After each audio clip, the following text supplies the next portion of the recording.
Howdy folks, it's Donal McCarthy here with Keller Williams Realty, bringing you your update for Bloordale Village in March of 2020. Interesting times for sure. You've probably just watched the update for Toronto GTA, where I go into the stats the first half of March, second half of March. But anyways, let's jump into Bloordale Village and keep you updated on what's happening on the ground here in our fantastic neighbourhood. Okay, so we're, as usual, typically looking at the least expensive home and the most expensive home sold. Least expensive home was 130 Armstrong, a semi-detached, 2-story, 4-bedroom, older, hadn't been renovated in quite a while. That one listed at $799 and sold for $910. Sold date was the 24th of March, so the first week of when things started to get a bit serious. And I think buyers are getting a bit antsy. Some others there: 269 Lappin Avenue, 88 Wallace Avenue, sold for $999, 67 Russet. I'll delve into that really quickly.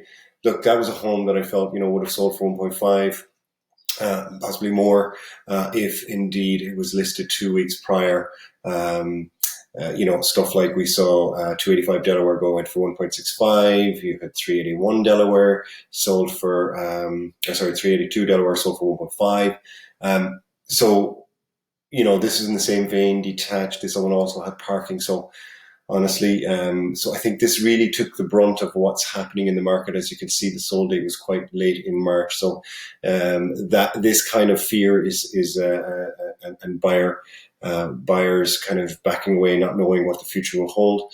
This property saw the result of that. Anyways, the most expensive home that sold was 563 St. Clarence.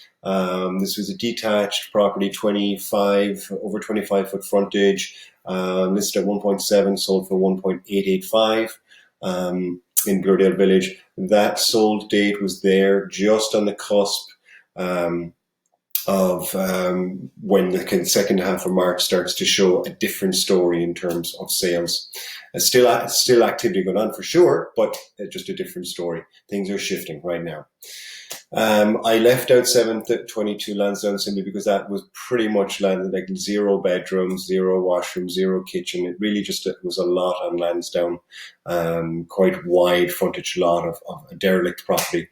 So different purposes, not residential. So I left that out of all our charts.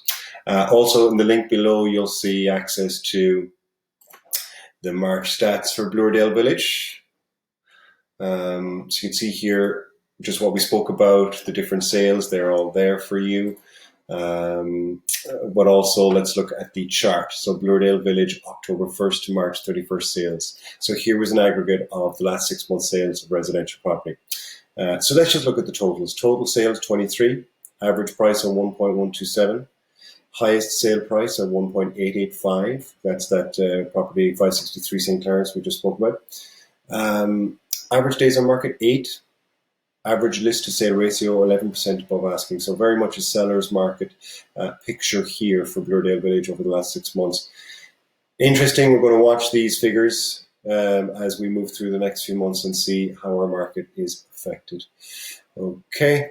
Also in there for you as well is the Market Watch, the Toronto Real Estate Market Watch, which we spoke about in the GTA Toronto update. So there you have it, folks. Donal McCarthy here, Keller Williams Realty. Listen, stay home, stay safe.